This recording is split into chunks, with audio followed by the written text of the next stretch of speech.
If you're like me and you're interested in the YouTube or creator space, you should check out The Published Press. The Published Press is a completely free newsletter founded by YouTubers Colin and Samir. They host their own podcast talking to some of YouTube's largest creators. They've edited some of the best content I've seen on YouTube, and now they're sharing their knowledge about the YouTube space with you for free. The Published Press comes out 3 times a week, every Monday, Wednesday, and Friday, with everything going on with your favorite creators and platforms. And like I said, it's completely free. Just enter your email address to receive the Published Press whenever it comes out, and that's it. So what are you waiting for?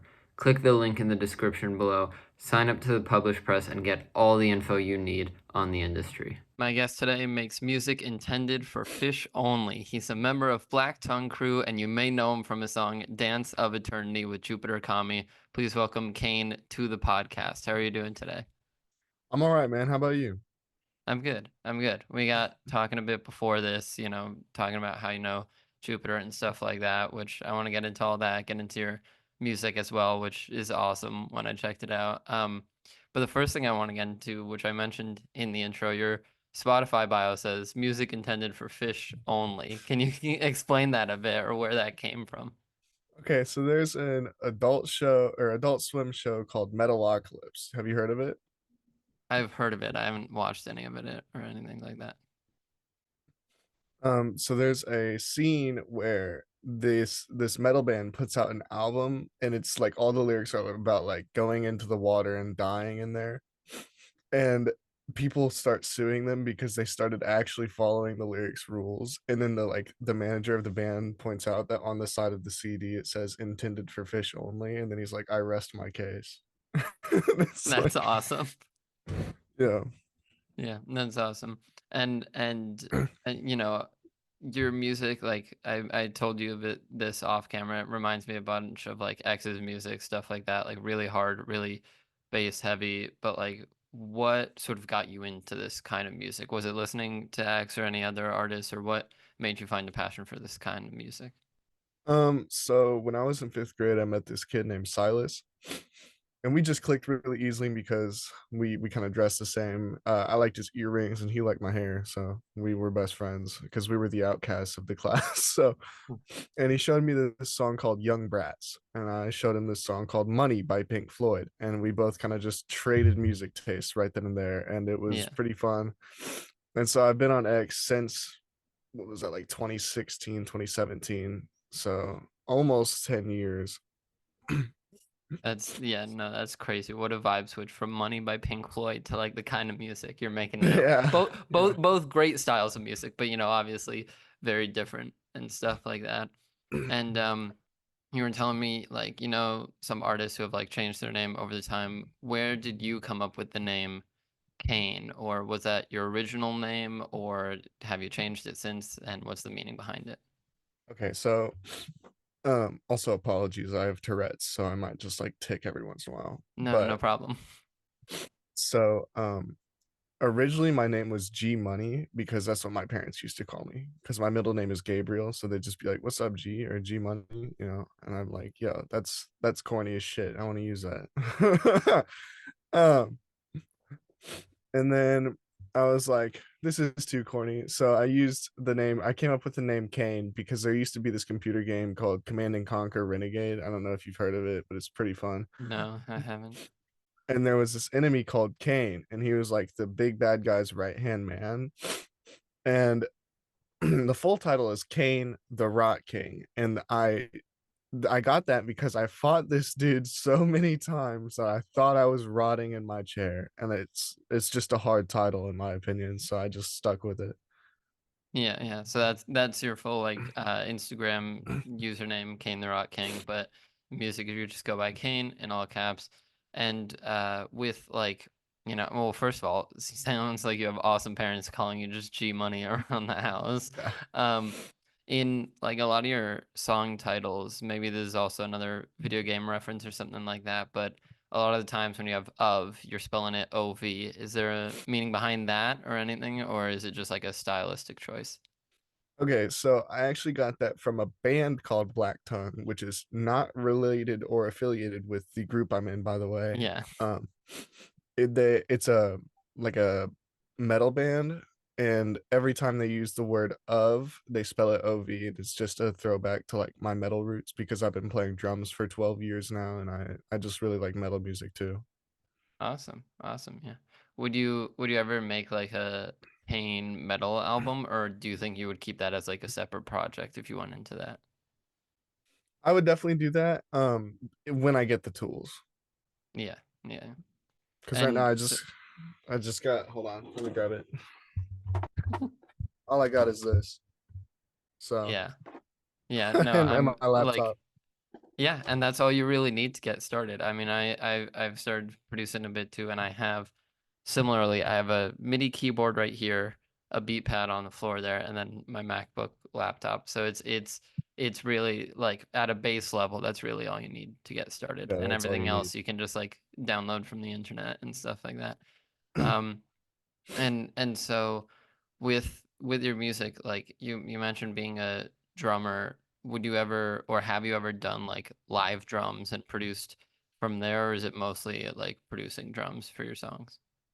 um So I've done live drums, but not to use them like in a song. I'm in a band with my dad, Oh, and awesome. I play live shows with him sometimes. I actually have one in July, which I hope it's not as hot as it was last year because it was like 90 degrees and it was like so humid and there was Oh, no jeez. wind and it was terrible. Yeah. And, That's and I that's that's the weather where you gotta get like a big box fan behind the drummer and just let it go the whole show. right, right. And I made the mistake of wearing black skinny jeans. Horrible mistake. Never do that again. Yeah, yeah. And so I'm interested like with rapping, with drumming, like it seems like these are things that would probably like get affected by or be harder to do with Tourette's, like you mentioned earlier that you have.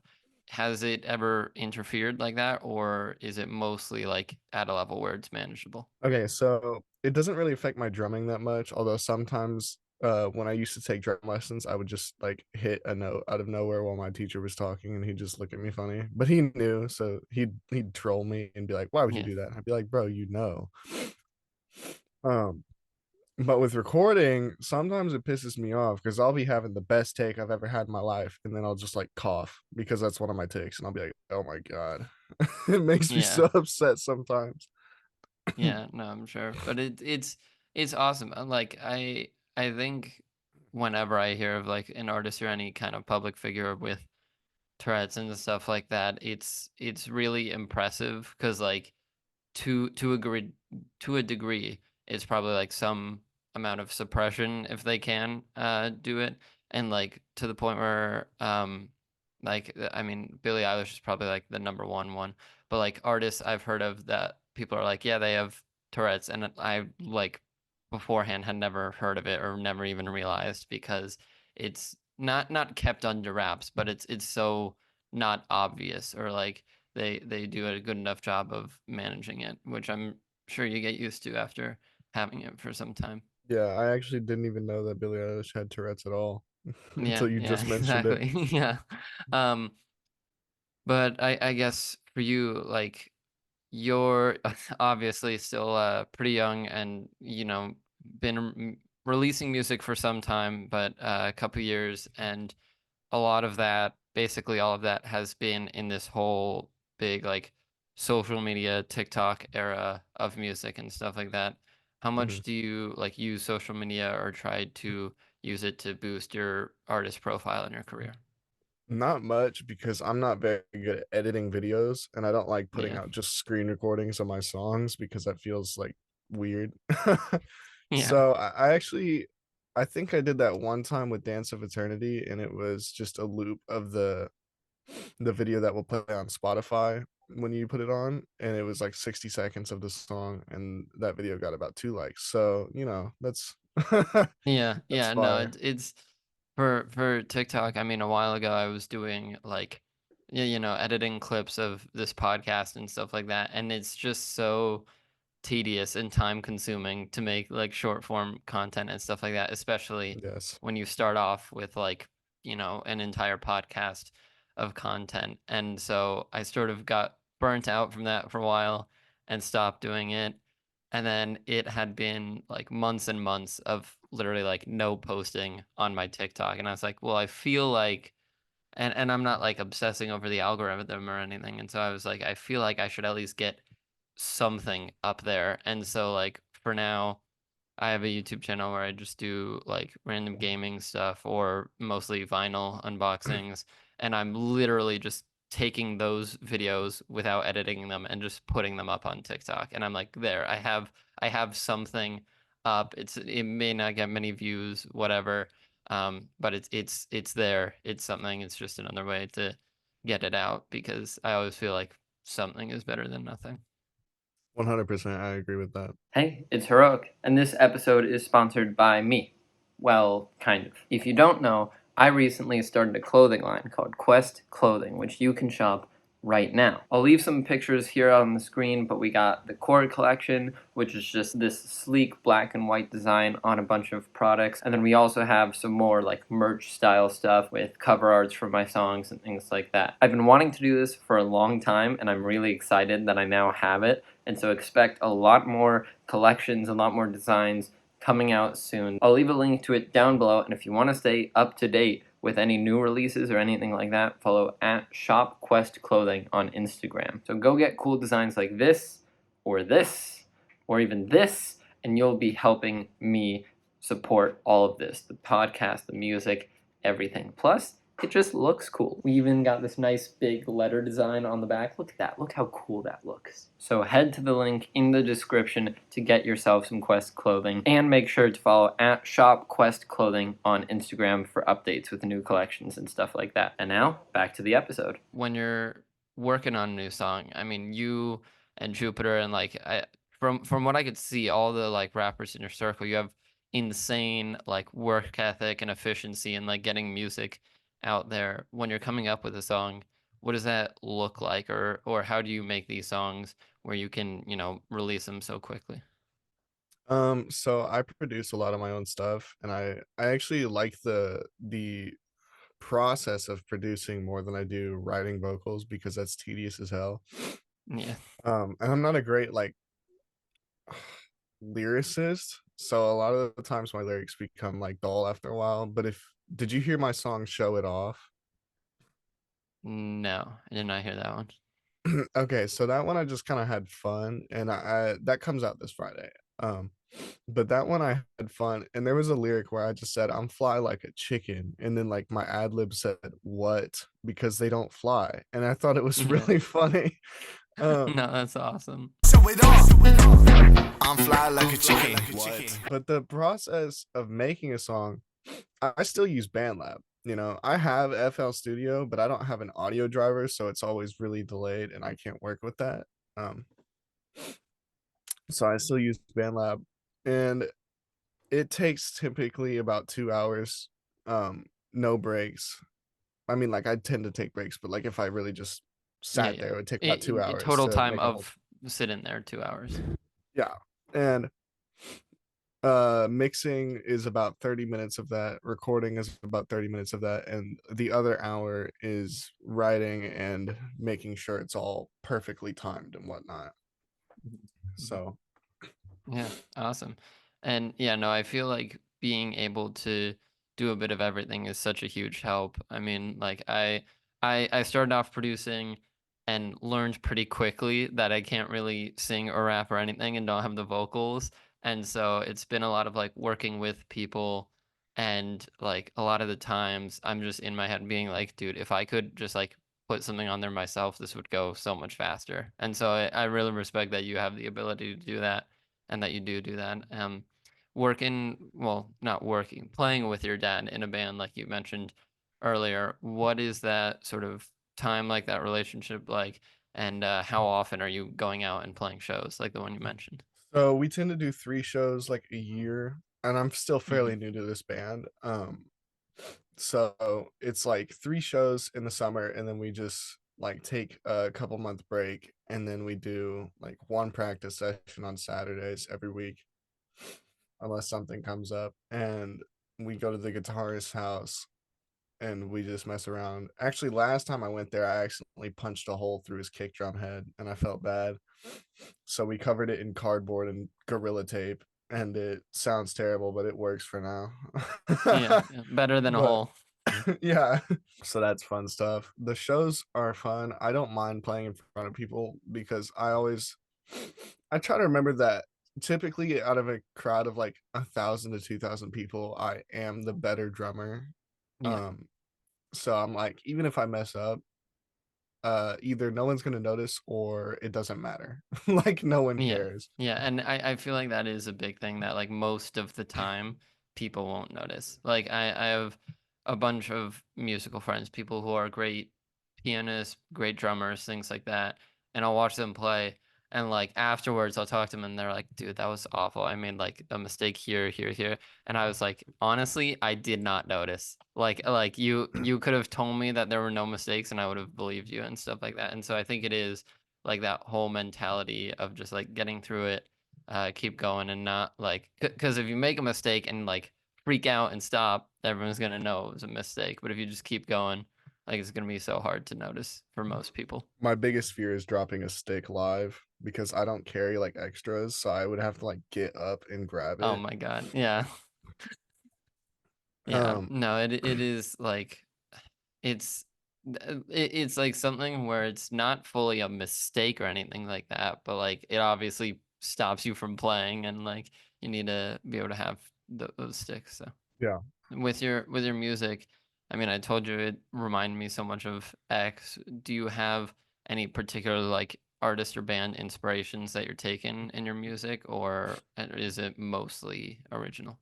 So obviously in my style, if you listen to my ad libs, you'll notice that I do take a lot of inspiration from eggs.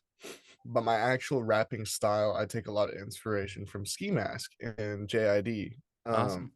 My favorite drummers are Joey Jordison and Danny Carey and the dude from Sleep Token, who I'm wearing on my shirt right now.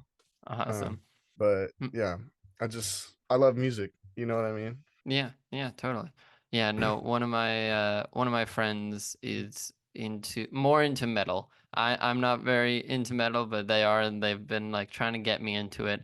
And a couple months back, just like we sat down and listened through all of Take Me Back to Eden together, and I was like, you know what, I could really get with this. Like this is awesome. So good. It's so good. Do you have any like favorite song from that or anything like that? That album or the band?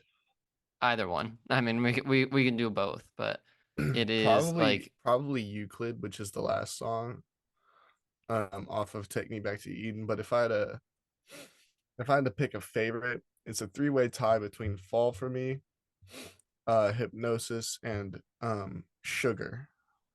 All three nice, very good songs. nice, nice. And how did you get into Sleep Token in the first place? Was it just like, you know, just looking around and finding them, or was it like a particular person who got you into them? I think I was watching a Nick Nocturnal clip on TikTok or something, and it was the end part of the summoning where it got real funky, and he's like, "Oh, and my Yeah. love," you know what I'm talking about? Yeah, I love that. Did I mistake you for a sign from God? Yeah, it's great. And I was like, okay, well, I have to check this band out now.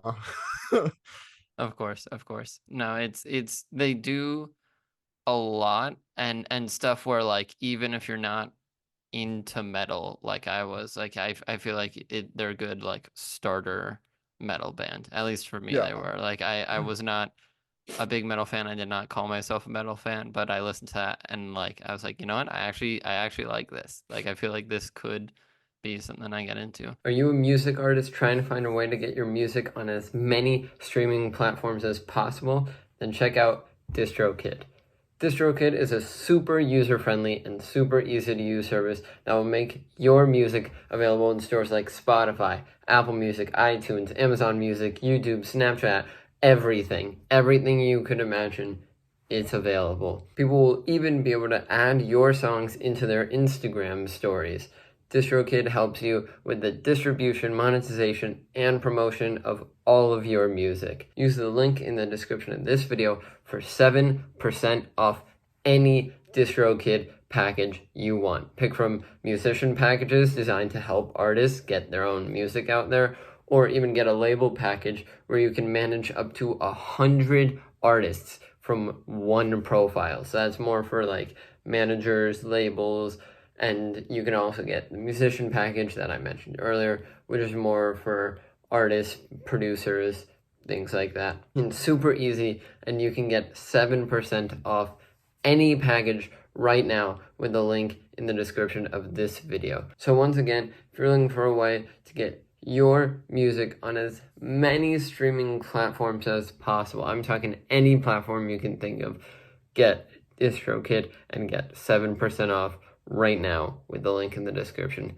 Back to the program. If there's someone listening who, you know, is into the same kind of music you are, wants to hear the kind of music you make, is there a song you would recommend as like a as an essential track, or like something that really shows off the kind of music you make? Okay, so that's hard because I do make a lot of different kinds of music. Like I'll Yeah. make screaming music, I'll make rap music, I'll make singing music. Like I'm sure you heard "Can We Just Pretend It Until She's Sober?" I think those were on that playlist. Yeah. Yeah. Those were really good ones, but same with like Little Shop of Horrors. Little Shop of Horrors is one of my favorite ones. But it really depends. I'll ask them like, what kind of music do you want to hear? And if they're like rap music, I'll recommend Little Shop of Horrors or Dance of Eternity. If they're like singing music, I'll recommend Until She's Sober. So those two tend to be, or three, I guess, tend to be like my go-tos. Yeah. Awesome. And we were talking earlier, you working with Jupiter a lot, Jupiterkami, that is, and on your song Dance of Eternity, that's for you your most streamed song on Spotify that I can find, with over 15,000 streams. Did you know that that was gonna like take off or blow up the way that it did? Like, did it feel like you had something special there? Yeah, because it was one of the first songs where my mixing was decent. And we also paid for a placement in a, well, he did. I did not. I didn't have money at the time. He paid for a placement in a playlist with real people. I must clarify, there were real Yeah. people involved in that Yeah. playlist. Spotify, if you're listening, it was all real people. And that is true though. You know what I mean? Yeah. Yeah. And just since then it gets like around 10 streams a day, but it was posted, was it like June 30th, I think? Yeah, no, it's true that I'm sure it's true it's real people, and it's true that you really gotta disclaim that or make it clear, because I know plenty of people who have their music on Spotify that's like wrongly taken down or wrongly like marked as bot streams by them, and they're like literally have no connection to, they're like, if this was, first of all, if this playlist has bots, which we can't like fully know unless it's too obvious, like I know people who are like, you know, it just sort of appeared there one day, like they didn't pay for it or anything, like it was just someone else put it on there, and Spotify just assumed that they had put it on there. So it's you got to be careful with this stuff, which is annoying, but hopefully they find a better way to deal with it coming up. And for your latest release, the album CAINIAC, what can you tell us about that, or like what went into that? Okay, so really it was just me wanting to have an album out and having enough songs to do so. They weren't really Yeah. related at all. I think the last song that I made on that album was I Got a Glock. That was the last song that I made. And I made that the day I submitted the album, like the day I put it up for release. And I was like, okay. Right under the deadline. And so I also had some dude, I don't know how to pronounce it. I think it's Tozka's Corner on Instagram. Like Tozka, like TOZKAHS_corner with a K. Okay. And he's a great artist who did the actual logo for the word CAINIAC, but the picture of the hands is my hands that I took because my nose was bleeding and I thought it was a cool picture. And so Yeah, that's awesome. I took the picture with a timer and I put my phone in my mouth because I'm just built different. Because you're built different. No, you got to do what you got to do for cool cover art, you know? Exactly. Did you listen to the album? Not the full thing. I've checked out a few songs from that. I heard Homecoming, or like into Homecoming into the Earth was Mhm. one from that. Um, I heard Back Again and Until She's Sober. I love Until She's Sober. I think that's probably my favorite song right now from myself, not Awesome. just in general. Yeah. Um, in general, are there like artists or bands that you love listening to other than Sleep Token? Okay, so what's funny is that Jupiterkami was my number one artist last year on Spotify. Like outside Oh, of him that's being my awesome. best friend, he just makes really good music and you should check him out. Yeah, no, Um, I've been trying to get him to come on here, so I've been listening to him. It's awesome. Like, yeah. go check it out for sure. Have you heard the song Stargazing, his newest No, song? I will put that on the list. I haven't heard it. Okay, so the thing is that he showed me that song like months before it came out, and I would like every time we would call, I'd be like, "Please show me that song again." He'd be like, "No," and it was really funny. So he just like basically made me wait the whole time, which Yeah, was which was frustrating. Um, I just went to tell him that. that's awesome. Yeah, no, it is like I'm the kind of person who like when I'm making something, I'll show friends or people around me for like feedback and stuff like that. And there are times where they like it and they're like, "Yo, play that again." And I'm like, "No, when you gotta wait till it comes out." Because I'm like always working on it. I'm taking that feedback, trying to work it, stuff like that. And so I respect his decision to, keep it close to his chest. Um, and do you like if you got a magical chance to like work with any artist on a song, who would you want to collaborate with? Oh man, like Dead or Alive. Yeah, either one. Um, And you can name a couple of artists. It doesn't literally have to be just one. I don't. Okay, so Ski Mask is probably number one on that list. All I'd right. want to work with Mozart Oh, because he interesting. was like an actual prodigy. He was just really, really Yeah. good at what he did. Have you seen the movie um Amadeus? No. It's a movie all about him, and it's just really, really cool because you get to see like how he writes all these pieces just like in his head, and it's Oh, like that's awesome. so cool. Is it You like should check a documentary or like dramatized like acted out version of it? Act It Out. It's not a Okay. documentary. Awesome. Yeah, no, I'll definitely check that out. No, it's like any like true composition in general, but especially like at that level is like so mind bending to me. Like I don't understand how people do. I have a couple friends who are really into composition and like they don't produce and they're all their time is on, like either Muse score or him playing on the other one. But they're always on like composition softwares, like making these huge pieces for like a full like band or orchestra, which is insane. And I'm like I'm happy with like my drums, my horns, and a vocal, Yeah, and maybe some yeah. synths. Like I don't need like a full symphony. I don't need to be writing for all that stuff like that. And so I really respect it, and it's insane. Would you try to like get him into like rap stuff, or what would that collaboration look like? I would want to. It's not even that I would want to like make a song with him. I just kind of want to work with him because I want Yeah. to like be around that. You know what I Yeah, mean? like see the process, see what he does. I love the process of making music. It's just writing lyrics. I don't like that process. No, me neither. It's yeah, no, that's to me probably like one of the harder parts of maybe the hardest that are just like general vocals and vocal control in general. And on a similar note, do you have like a bucket list of like venues or festivals that you would want to like perform your music at? Red Rocks and Madison Square. Awesome. Awesome. Yeah, Oh, two great venues. and Sophie Stadium. Yeah, nice. No, like Red Rocks and MSG are probably like the two most common answers I get on here because it's they're both awesome venues. I've been to MSG a couple times and I'm going again this summer. But Red Rocks is one that like even just like as a person in the audience, I would want to go because it seems awesome. Like even regardless of like a lot of people talk about the acoustics and stuff like that. Like regardless of that, I feel like it's just an awesome like backdrop for a concert and stuff like that. It is. Well, I don't know why I'm saying it is because I've never left Indiana, but you know what I mean. Yeah, yeah. But like, honestly, there are videos out there you can get a sense of it, but I'm sure like nothing beats like being there in person. But you can always like get Yeah. an idea of it or know have a picture of what it looks like.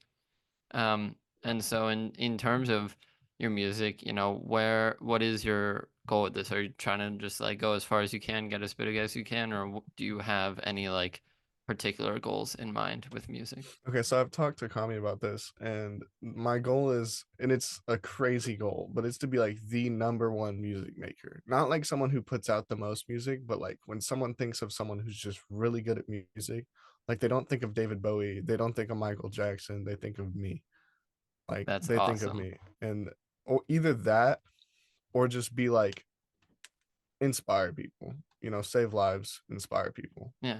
No, I really like I mean both are very important, but like the first one, I love the like legacy aspect of it because like Mhm. beyond like maybe there was a time they were number one in the world. It's like consistently getting listened to, being talked about throughout time, and it's Mhm. like there are people who have gone number one on charts, been the number one artist in the world that like we don't really talk about anymore because they're like lost to time. And it's like having legacy is almost like harder to do because it's like, can you stand the test of time, which is always tough. Yeah. And I guess I mean it probably changes so often with how much music you're getting out, but what are you working on now, or what's the next project for you coming up? So my next like album um is just a concept right now, but right now the placeholder title and maybe the final title is called Cathedral. Awesome. I don't know if you've heard my song Fanfare, but it is my oldest released on Spotify.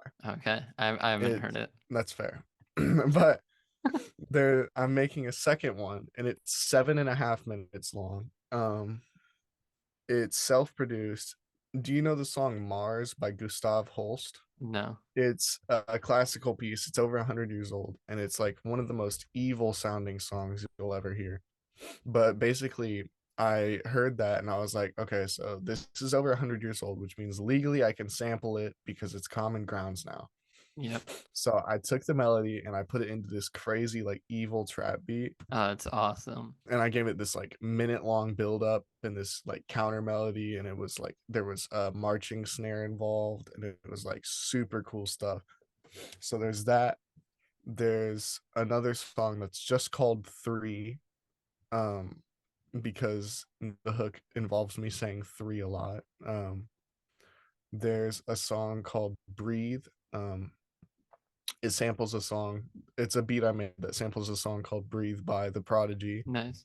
There's a couple other songs on there so far that I don't remember the name of because it's fairly Yeah, no new and they worries. might be placeholders. Yeah, and you can always save some stuff for when the album fully comes out. Yeah, 100%. And there's a song that I was actually working on a little bit, like less than 10 minutes before the Zoom call started, called Venom, which isn't going to be part of an album, I don't think. I think I'm just going to put it out regularly. Awesome. Yeah. Definitely plenty to look forward to, as I was expecting. I mean, like I was, yeah, I didn't get to the oldest release on Spotify because you have so much to check out and so much to listen to. So if you're listening to this, go check out CAIN on Spotify. It's insane. But yeah, that like whole blending like classical and trap seems awesome. And I always love like big, I don't even know how to put it, like soundscape or like build up ethereal, that whole kind of Yeah. music where it's like always evolving, always changing, stuff like that. Yeah. Yeah, I just yeah, it's crazy. Like I've tried some things like that in the past and I can like I'm getting better at it slowly and I think I want to do something like that eventually, but it's definitely something that still needs practice and still needs work. And so, yeah, That's probably awesome. why you use Well, like Sleep Token. yeah. So that's so awesome. I feel like we've talked about so much of your music. I've learned honestly a lot and like, have all these songs that I want to listen to of yours and Jupiterkami's, the movie Amadeus that I'm gonna check out. But the last thing I want to do before we head out is a little segment I have called Know Your Stuff, where I'm just gonna play like short snippets of your songs, and it's one, you just try to like name them, see if you know them, and then also if you want to like tell us anything about that song or the process behind it that we didn't get into in the interview. Yeah. Awesome, awesome. And no, yeah, don't stress out about it or anything. It's very, very chill, very laid back. That's lit. Yep, yep.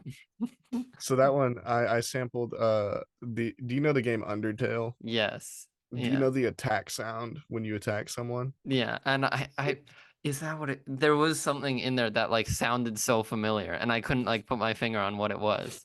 Was If you that it? restart the song, it's on every 1 and 3 throughout the entire song. That's what that is. So I made That's that awesome. I made that beat on my phone back in 2022.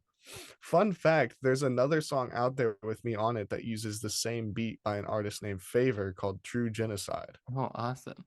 Yeah. What is it like same like rhythm, same sample, or literally the same beat? It's literally the same beat. Oh, that's awesome.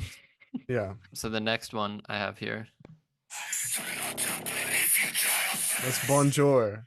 Yeah, yeah. That one I actually called Favor while I made that. And I was like, yo, check this out. Do you want to hop on this? He was like, yes, bro, that's fire. And then we ended up not making it together. But that one, the lyrics, if you've read the lyrics, it's actually I'm not gonna get into that. That's a little personal. Sorry. Yeah, But no problem. if you want to read the lyrics, it tells you exactly what it's about. If you want to read it, listen to it, whatever. It's on Spotify. It's there for you.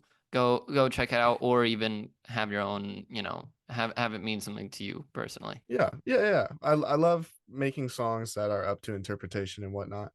But the thing with the cover is you can see it's a sink full of blood. And that my nose just started bleeding because I have a lot of I was about to nosebleeds. say, was I it don't another know why. nosebleed situation? And so my mom was like, you got to take a picture because my mom's also a musician. And I was like, that is a great idea, mom. Thanks. And I took another picture and it ended up being like a really like a cool angle. And I took out every color in that picture except for the red. So if you look really carefully, it's a little like there's some spots that are red that shouldn't be like part of the metal.